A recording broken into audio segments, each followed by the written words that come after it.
Sa ngalan ng Ama, ng Anak, at ng Espiritu Santo, Amen. sumainyo ang Panginoon. At sumaiyo rin. Mga kapatid, sa araw pong ito, ating pinagdiriwang ang banal na kapistahan ni Apostol Santiago. Nung una, siya'y nakilala bilang ambisyoso dahil kasama ng kanyang kapatid, gusto niyang makaupo sa tabi ng ating Panginoon sa kaharian ng Diyos sa kalangitan. Pero bandang huli, pinakita ni Apostol Santiago na malakas ang kanyang loob. Humarap siya sa pag-uusig. Siya'y isa sa mga unang apostol na namatay para sa kanyang pananampalataya kay Jesus. Lahat tayo ay may kakaunti na kamatayan na nararanasan sa ating buhay. May namamatay paunti-unti dahil sa kanilang mga utang. May namamatay dahil sa kanilang lungkot dahil sila ay iniwan ng kanilang minamahal. Maaaring marami din sa inyo namamatay paunti-unti dahil sa kanilang sakit. Kaya naman sa banal na misang ito, lumapit tayo, humingi tayo ng dasal, panalangin, tulong kay Apostol Santiago. Nakamukha niya manatili tayong malakas, matibay, matatag sa harap ng ating mga kanya-kanyang paghihirap, pag-uusig at pagsubok sa buhay. Ang lakas ay nanggagaling sa Diyos. Si Apostol Santiago ay nanatili sumusunod sa likod ng ating Panginoong Hesukristo. Kaya naman nalampasan niya anuman ang hirap ng kanyang buhay. Kaya tayo ay bumabalik sa banal na misa, nagpapakumbaba para muli nating tanggapin ang banal na katawan at dugo ng ating Panginoong Hesukristo, ang pagkain ng ating buhay. At para tayo ay maging karapat dapat makatanggap sa Kanya, tayo'y magpakumbaba, humiling muli ng Kanyang awa. Inaamin ko Sa makapangyarihang Diyos at sa inyo mga kapatid, na lubha akong nagkasala sa isip, sa salita, sa gawa at sa aking pagkukulang. Kaya isinasamo ko sa mahal na Birheng Maria, sa lahat ng mga anghel at mga banal, at sa inyo mga kapatid, na ako'y ipanalangin sa Panginoong ating Diyos. kaawaan tayo na makapangyarihang Diyos, patawarin tayo sa ating mga kasalanan at patnubayan tayo sa buhay na walang hanggan. Amen. Panginoon, kaawaan mo kami. Panginoon, kaawaan mo kami. Kristo, kaawaan mo kami. Kristo, kaawaan mo kami. Panginoon, kaawaan mo kami. Panginoon, kaawaan mo kami. Gloria in excelsis Deo.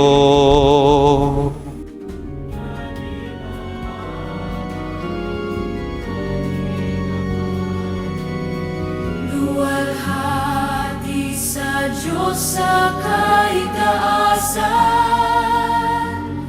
at sa luma'y kapayapaan sa mga taong may mabuting kalooban.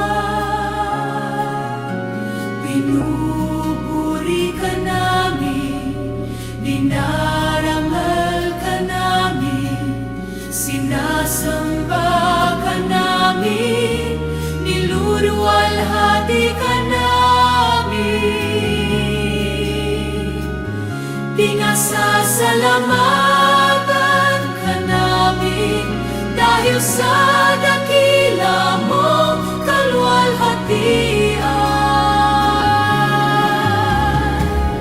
Panginoong Diyos, Hari ng langit, Diyos amang makapangyarihan sa lahat. Panginoong Hesukristo, buktong laanan. Panginoon Diyos,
Manalangin tayo.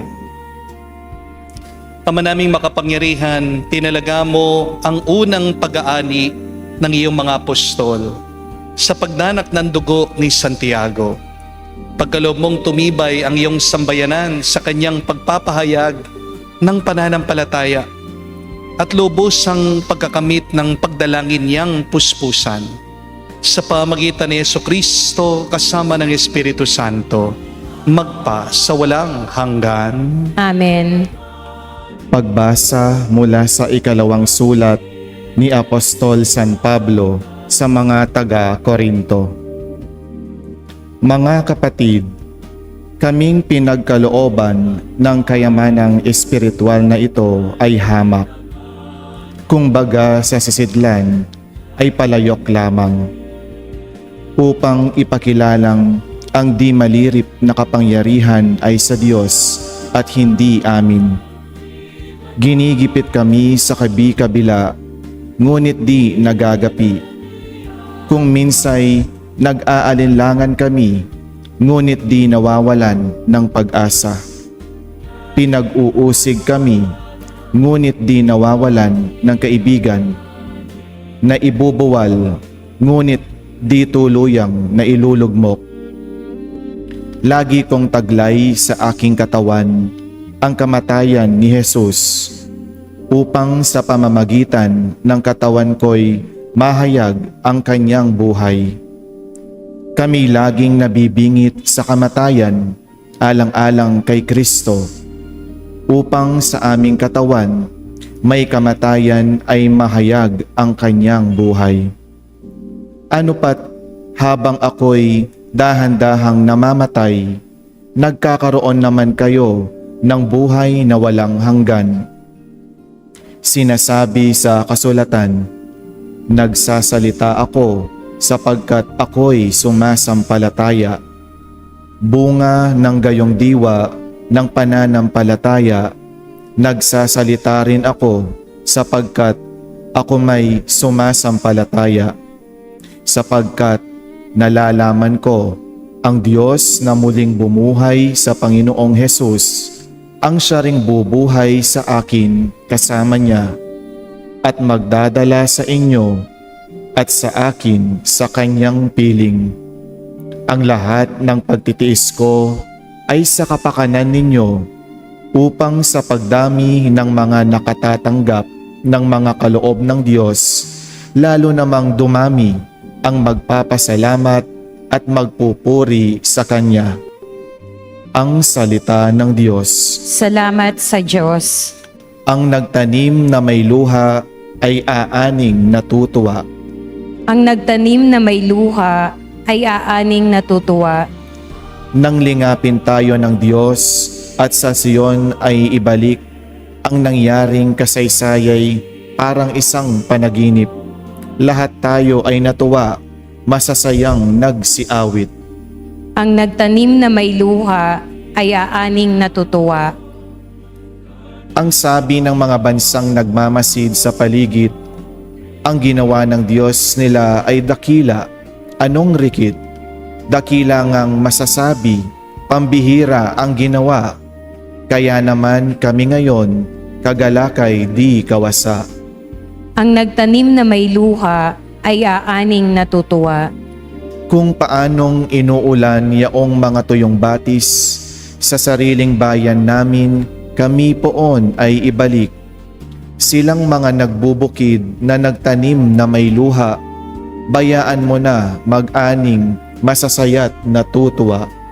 Ang nagtanim na may luha ay aaning natutuwa. Yaong mga nagsihayot dalay binhit na nanangis, ay aawit na may galak, dalay ani pagbalik. Ang nagtanim na may luha ay aaning natutuwa.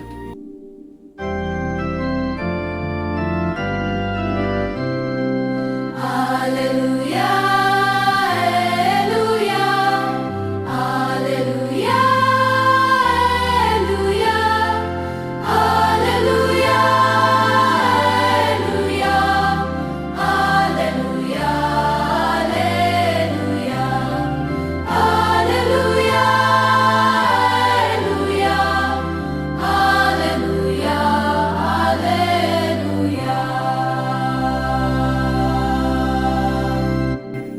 Hinirang tayo ni Kristo upang mamungang totoo bilang mabubuting tao.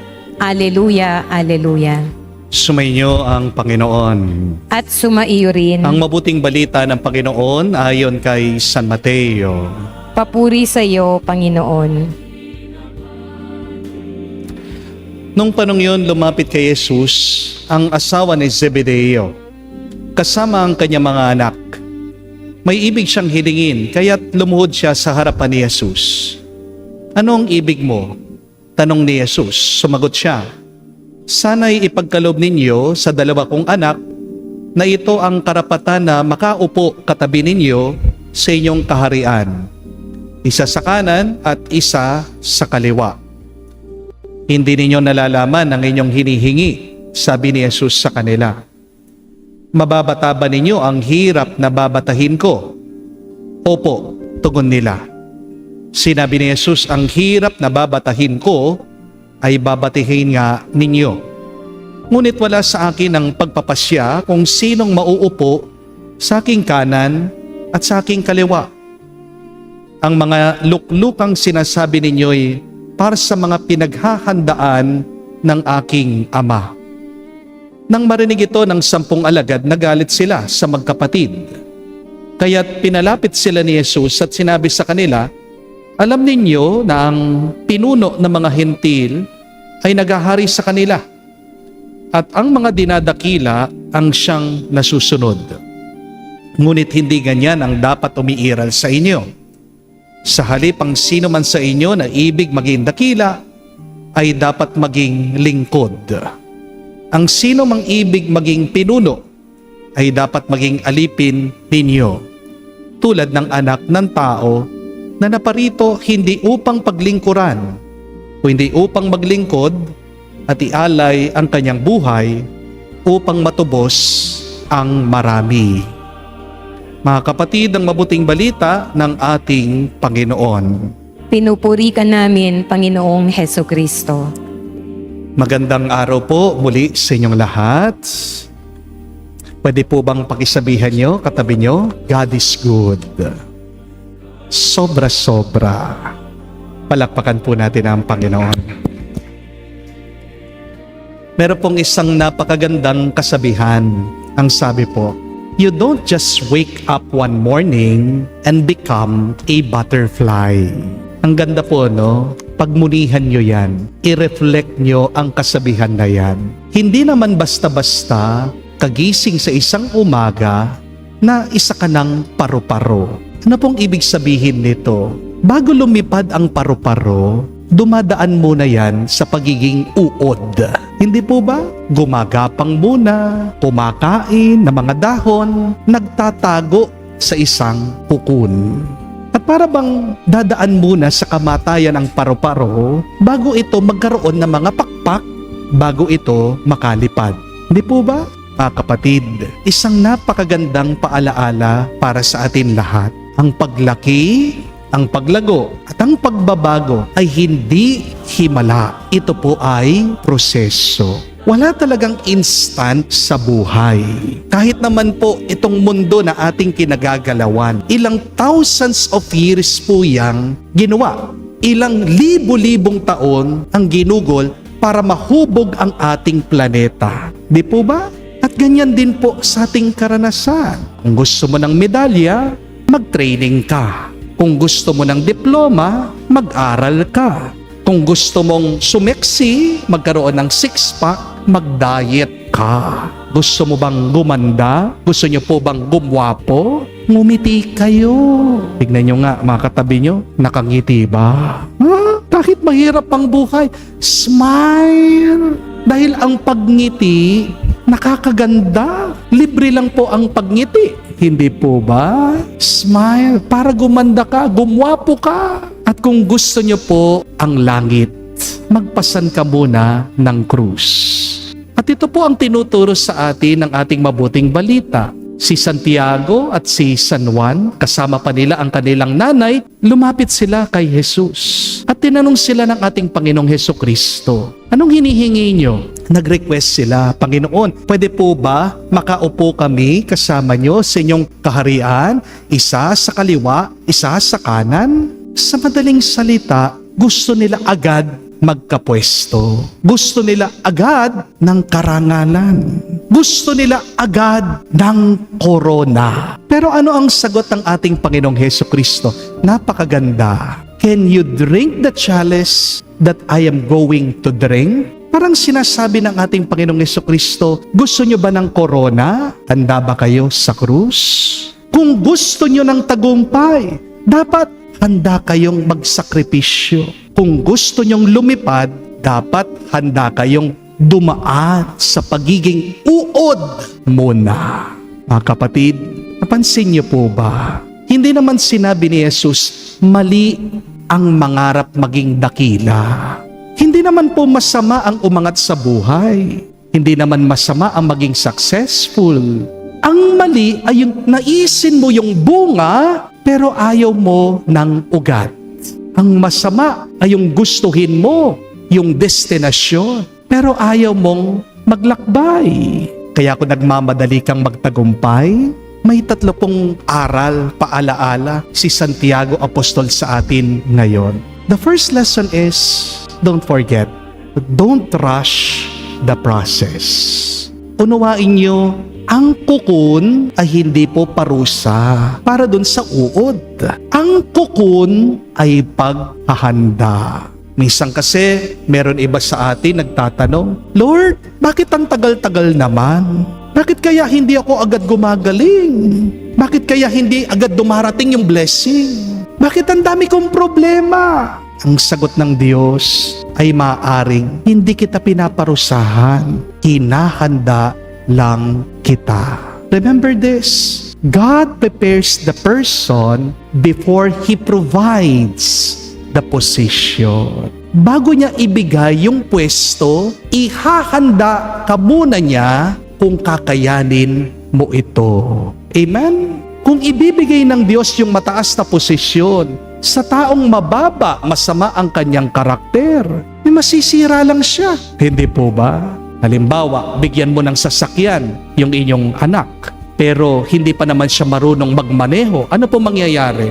Makakadisgrasya siya, makakabangga siya. Di po ba? Bigyan mo ng pera yung taong hindi naman talaga nagsipag, nagtrabaho, nagpagod. Ano mangyayari? Lalaki ang ulo niya. Magyayabang yan. Magiging magastos. Baka magbisyo pa. Hindi po ba?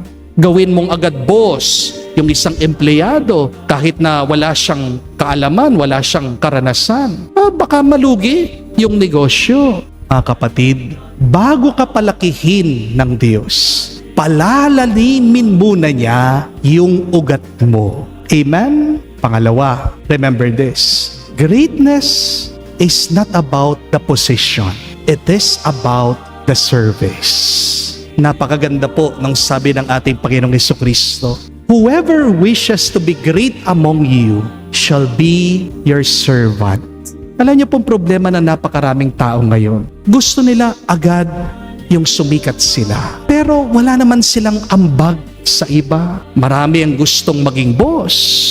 Kakaunti ang gustong magsilbi. Marami ang gustong maging leader, pero ayaw muna nilang maging servant. Remember this. The measure of greatness is not how many people serve you, but the true measure of greatness is how many people that you serve. Kapag yumayaman kayo, maraming mga mata na nakatingin sa inyo. Hindi po ba? Binabantayan ka. Na-insecure sa'yo. Naiinggit sa'yo. Ano yung dasal nila?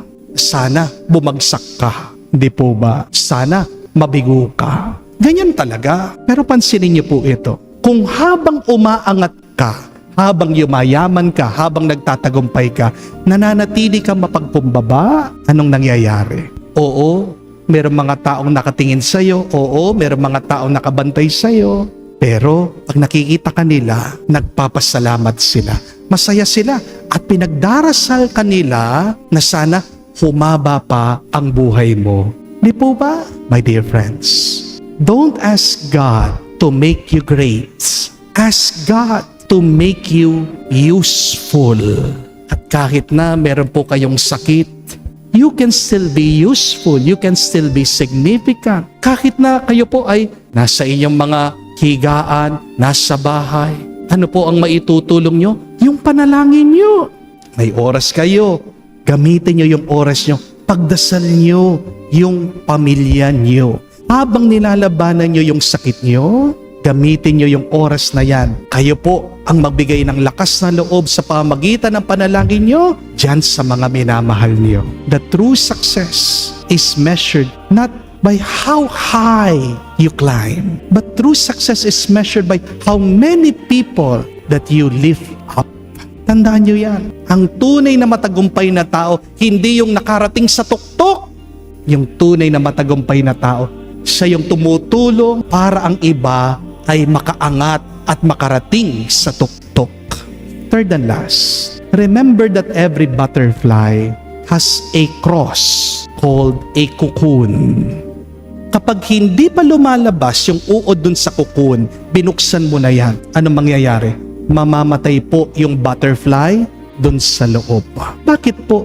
Kasi kailangan po nung butterfly na paghirapan niya yung paglabas niya para tumatag, tumibay yung kanyang mga pakpak. Kung aalisin mo yung hirap, inaalis mo din yung lakas. Mga kapatid, marahil po kayo ay nasa cocoon pa. Meron kayong problema sa pamilya, meron kang sakit, meron kayong mga kabiguan, meron mga taong naninira sa inyo, nakakasakit sa inyo. Pero huwag niyong isipin kapag dumadaan kayo sa mga hirap na yan, na iniwan na kayo ng Diyos. Baka sa pamagitan ng hirap mong yan, diyan ginagawa ng Diyos ang iyong pakpak. Tingnan niyo po si Santiago. Nung una, humingi po siya ng trono. Pero bandang huli, binigay niya ang buhay niya. Nung una, gusto niyang maging dakila. Pero bandang huli, natutunan po niyang maglingkod sa iba. Nung una, korona ang naiisip niya. Pero bandang huli, ang krus na ang niyakap niya. At dito po, siya'y tunay na naging dakila. Hindi dahil naupo po siya sa kanan ni Jesus, kundi dahil sinundan niya si Jesus hanggang dulo. Ang kadakilaan sa Diyos ay hindi nasusukat sa kayamanan sa iyong nakamtan. Nagiging dakila ka sa pamagitan ng tulong ng Diyos kapag malapit na malapit ka sa Kanya. Mga kapatid, kung gusto mong maging paro-paro, huwag mong kamumuhian ang kukun mo. Kung gusto mong magtagumpay, huwag mong takasan ang iyong proseso. Kung gusto mong magkaroon ng korona, huwag mong iiwasan ang iyong mga krus. Remember, my dear friends, the cocoon may be uncomfortable and yet it is always necessary. Minsan, yung mga nagbibigay sa atin ng hirap, yan talaga ang kailangan natin. Minsan din, ang pinakamahirap na yugto ng iyong buhay, yan pala ang lugar kung saan pinapatibay ka ng Diyos. Diyan niya binubuo ang iyong pakpak para ikaw ay makalipad paakyat sa Kanya. Kaya huwag kang mainit, huwag kang magreklamo, huwag kang mawala ng pag-asa. Kung pakiramdam mo, mabagal ang pagbabago, bago palakihin ng Diyos yung bunga mo, palalalimin muna niya ang ugat mo. Bago ka paliliparin ng Diyos, tuturuan ka muna niyang magtiis. Bago ka maging paru-paro, ikaw ay huhubugin muna niya. Papadaanin ka niya sa proseso ng pagiging uod. Always trust God's process. Dahil ang Diyos ay hindi lang po gumagawa ng mga magagandang bunga. Gumagawa din siya ng mga tao na handa na magdala sa mga bungang ito habang buhay. Magpatulong po tayo, tingin natin ang dasal ni Santiago.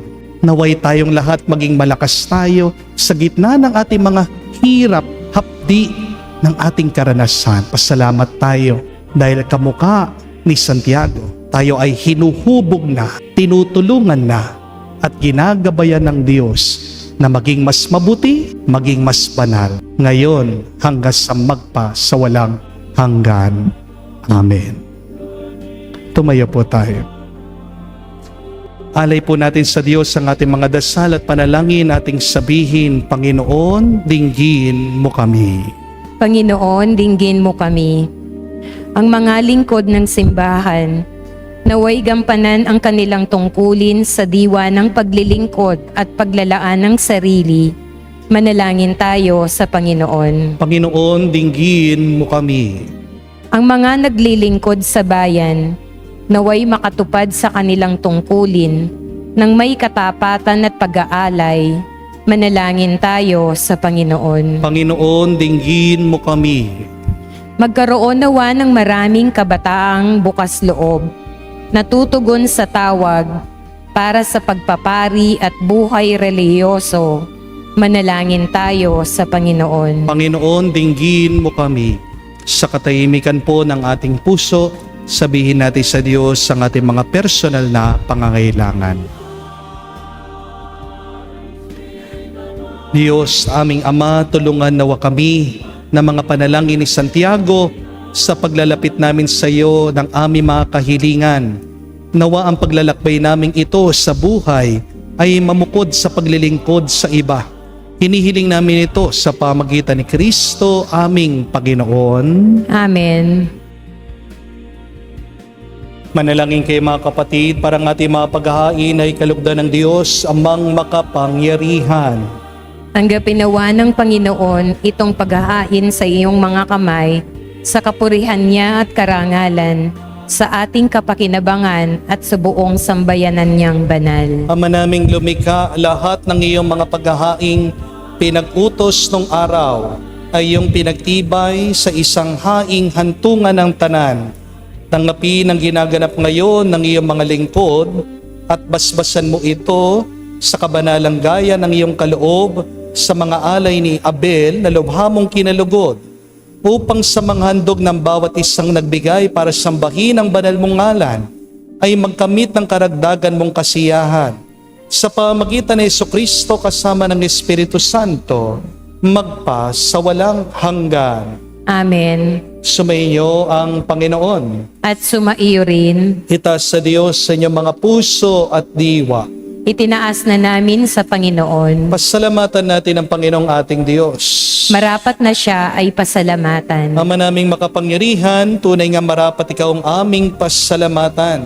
Sa pamagitan ni Jesucristo na aming Panginoon, tinatag niya ang iyong sambayanan at ang mga apostol ay saligat katuwang sa pagpapanatili ng iyong pagmamahal na di magwawakas kahit kailan. Kaming sambayanan mo dito sa daigdig ay katibayan ng pamumuhay sa langit. Kaming naririto ay tagapaghiwatig sa pagkakaisa ng tanan sa iyong pag-ibig.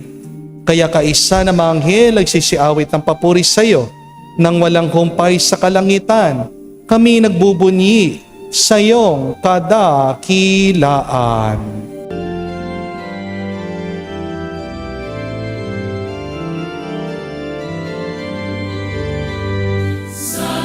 Santo, Santo, Panginoong Diyos ng mga hukbo, napupuno ang langit at lupa ng kadakilaan mo. Hosana, Hosana, sa kainasan, ilang na paririto sa ngalan ng Panginoon.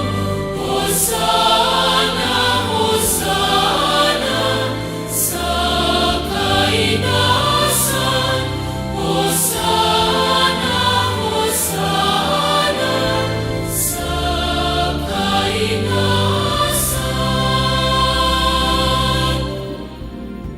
Ama naming banal, ikaw ang bukal ng tanang kabanalan.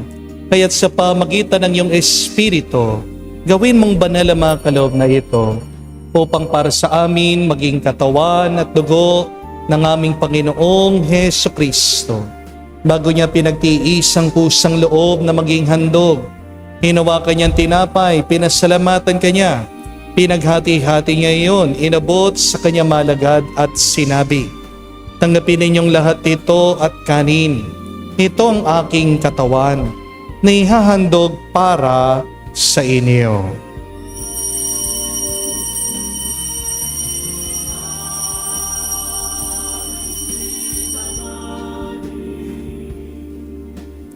Gayon din naman na matapos ang hapunan, hinawakan niyang kalis. Muli kanyang pinasalamatan. Nabot niyang kalis sa kanyang malagad at sinabi, "Tanggapin ninyong lahat ito at inumin. Ito ang kalis ng aking dugo, ng bago at walang hanggan tipan. Ang aking dugo ay ibubuhos para sa inyo at para sa lahat, sa ipagpapatawad ang mga kasalanan. Gawin ninyo ito sa pag-alaala sa akin."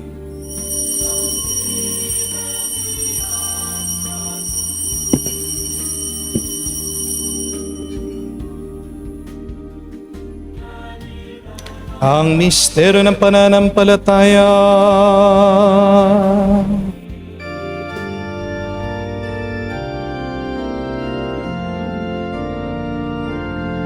Si Kristo ay namatay, si Kristo ay nabuhay,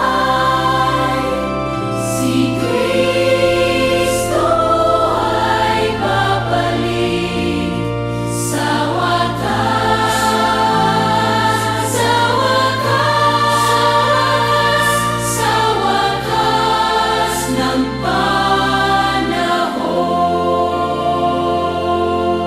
Ama, ginagawa namin ngayon ang pag-alaala sa pagkamatay muling pagkabuhay ng iyong anak. Kaya tinialay namin sa iyong tinapay nagbibigay buhay at ang kalis na nagkakalob ng kaligtasan. Kami nagpapasalamat dahil kami yung minarapat na tumayo sa harap mo para maglingkod sa iyo. Sinasamo namin kami magsalo-salo sa katawan at dugo ni Kristo ay mabuklod sa pagkakaisa sa pamagitan ng Espiritu Santo. Amalingapin mong iyong simbahan, laganap sa buong daigdig. Puspusin mo kami sa pag-ibig. Kaisa ni Leon ang aming Santo Papa, si Florentino aming Arsobispo at ng Tanang Kaparian. Alalahanin mo rin ang aming mga kapatid na nahimlay. May pag-asang sila'y muling mabubuhay. Gayon din naman lahat ng mga pumanaw. Kawan mo't sila't patuloyin sa iyong kaliwanagan. Kawan mo't pagindapatin kaming lahat, makasalo sa iyong buhay na walang wakas. Kaisa na Mahal na Birhen Maria, Ina ng Diyos, kaisa ni San Jose ang kanyang maluwalhating esposo, kaisa ng mga apostol, lahat ng mga banal na namuhay dito sa daigdig na kalugod-lugod sa iyo. May pagdiwang nawa namin ang pagpupuri sa ikararangal mo sa pamagitan ng iyong anak aming Panginoong Hesu Kristo. Sa pamamagitan ni Kristo, kasama niya at sa Kanya, ang lahat ng parangal at papuri ay sa iyo, Diyos Ama, makapangyarihan, kasama ng Espiritu Santo, magpasawalang hanggan. Amen, Amen, Amen,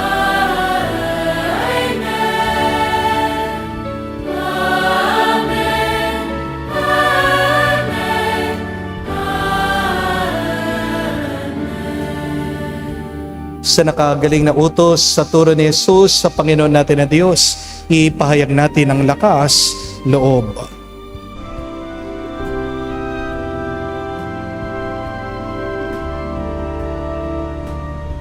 Ama namin, sumasalangit ka, sambahin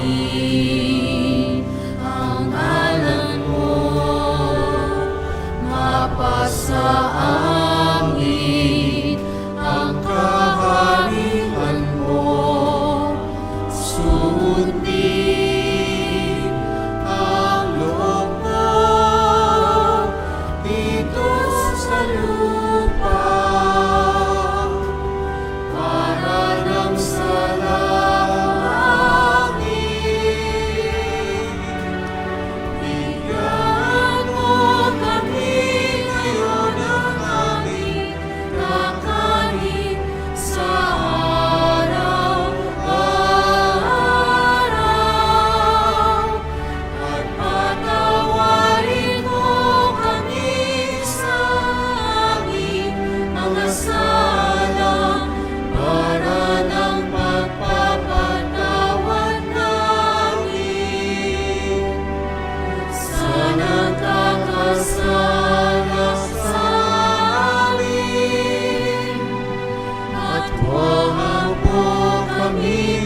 sa bukso ang yadya mo kami sa lahat ng masama.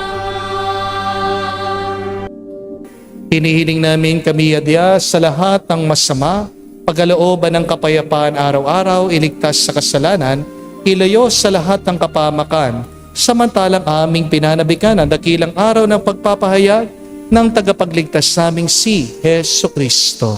Sapagkat iyo ang kaharian at ang kapangyarihan at ang kapurihan magpakailanman. Amen. Panginoong Hesu Kristo, sinabi mo sa mga apostol, kapayapaan ang iniwan ko sa inyo, ang aking kapayapaan binibigay ko sa inyo. Tunghayan mo ang aming pananampalataya at huwag ang aming pagkakasala. Pagkalooban mo kami ng kapayapaan at pagkakaisa ayon sa iyong kalooban, kasama ng Espiritu Santo magpa sa walang hanggan. Amen. Kapayapaan ng Panginoon ay laging sumainyo. At sumaiyo rin. Magbigayan po kayo ngayon ng kapayapaan sa bawat isa. Peace with you po. Kapayapaan po sa inyong lahat.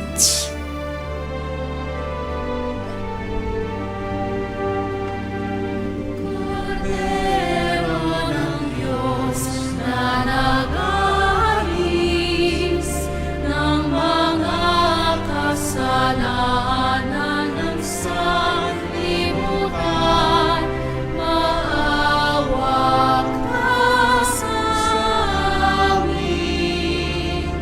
Maawa ka sa amin. Cordero ng Diyos na nag-aalis ng mga kasalanan ng sanlibutan, maawa ka sa amin.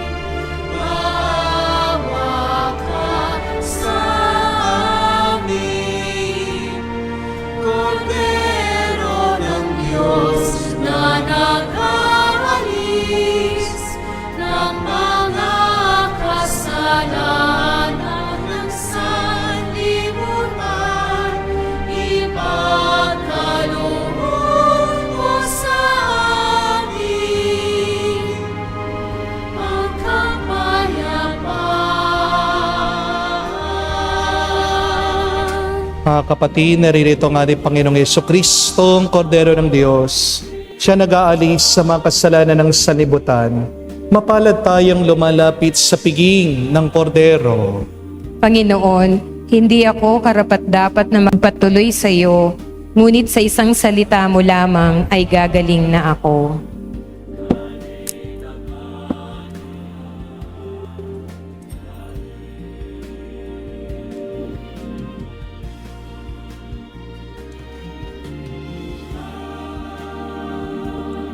Manalangin tayo. Ama namin mapagmahal, kami tulungan mo, pakundangan sa pagdalangin ni Apostol Santiago. Ngayon sa kapistahan niyang masaya kaming nakinabang sa pamagitan ni Jesucristo kasama ng Espiritu Santo, magpa sa walang hanggan. Amen. Hinanyayahan ko po kayo na ilagay ang inyong mga kanang kamay sa inyong mga dibdib. Sabay-sabay po natin dasalin the miraculous prayer of Padre Pio for the quick recovery and healing of the sick. Heavenly Father, I thank you for loving me. I thank you for sending your Son, our Lord Jesus Christ, to the world to save and to set me free. I trust in your power and grace that sustain and restore me. Loving Father, touch me now with your healing hands. For I believe that your will is for me to be well in mind, body, soul, and spirit. Cover me with the most precious blood of your Son, our Lord Jesus Christ, from the top of my head to the soles of my feet. Cast out anything that should not be in me. Root out any unhealthy and abnormal cells. Open any blocked arteries or veins, and rebuild and replenish any damaged areas. Remove all inflammation and cleanse any infection by the power of Jesus' precious blood. Let the fire of your healing love pass through my entire body to heal and to make new any diseased areas. so that my body will function the way you created it to function. Touch also my mind and my emotion, even the deepest recesses of my heart. Saturate my entire being with your presence, love, joy, and peace, and draw me ever closer to you every moment of my life. And Father, fill me with your Holy Spirit and empower me to do your works, so that my life will bring glory and honor to your holy name. I ask this in the name of Jesus Christ, our Lord. Amen. We ask for the intercession of our Blessed Mother, Mary. Hail Mary, full of grace, the Lord is with you. Blessed are you among women, and blessed is the fruit of your womb, Jesus. Holy Mary, Mother of God, pray for us sinners now and at the hour of our death. Amen. Padre Pio o Petralcina, Pray for us. muli po, in behalf ng aming parokya, kami po ay nagpapasalamat sa lahat ng nakadalo ng ating healing mass ngayong araw. Maraming salamat po, at kami nagpapasalamat palagi sa mga walang sawang sumusubaybay sa inyo kahit na online. Pinagdarasal po namin ang inyong mga intention, lalong-lalo na para sa mabilis na kagalingan para sa ating mga may sakit. Pero para mas lumakas pa po kayo, tandaan niyo po ang napakahalagang aral ngayon pong araw, na hindi naman agad-agad kagising mo, ikaw ay isang paru-paro na. You don't just wake up one morning and you have become already a butterfly. Ang pagiging paru-paro po ay nangangailangan ng proseso at kailangan ng kukun. Medyo mahirap, kala mo ikaw ay namamatay, pero yung kamatayan na yon ay kasama para sa iyong pagbabago, para matanggap mo ang grasya na para sa iyo. Pero habang ikaw ay naghihintay, kahit na ikaw ay nahihirapan, anong mabuting gawin? You serve. If you are waiting for a grace, do what servers do. Serve.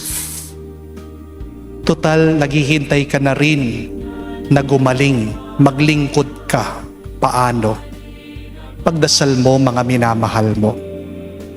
Naghihintay ka na sagutin na ng Diyos, bigyan ka ng bisa, mag-involve ka sa simbahan. Di po ba? Naghihintay ka magbago yung ugali ng iyong asawa, pagpatuloy mo yung iyong pag-aaruga, pagkalinga sa iyong pamilya. Because when you serve, you become the greatest in the eyes of God. Kinalulugod ng Diyos yung mga kamukha niya. Sino mga kamukha ng Diyos? Yung mga nagpapakumbaba, yung mga naglilingkod sa iba, kahit na sila'y nahihirapan. At huwag kang mag-alala, kapatid, dahil dyan sa iyong kukun, dyan sa kadiliman ng iyong buhay, dyan binubuo ang ng Diyos ang iyong pakpak. Doon sa kadiliman, doon binabago ng Diyos. Mula sa uod, nagiging magandang paru-paro. Kaya huwag mong isipin yung iyong sakit, yung iyong pagsubok, paghihirap, ay isang parusa. Yan ay paghuhubog, paghahanda, dahil gusto ng Diyos ang isang mas mabuti, mas magandang buhay para sa iyo. Kaya anong magandang dasal ngayong araw? Lord, help me to trust the process. Tulungan mo ko, Panginoon, magtiwala sa ginagawa mo sa aking buhay. At diyan mag-uumpisa, bibigyan ka ng kapayapaan ng Diyos sa iyong puso. Sumainyo ang Panginoon. At sumaiyo rin. At kayo basbasan ng Diyos, makapangyarihan sa lahat, sa ngalan ng Ama, ng Anak, ng Espiritu Santo. Amen. Ang ating misa ay natapos na. Umayo kayo sa kapayapaan ni Kristo. Salamat sa Diyos.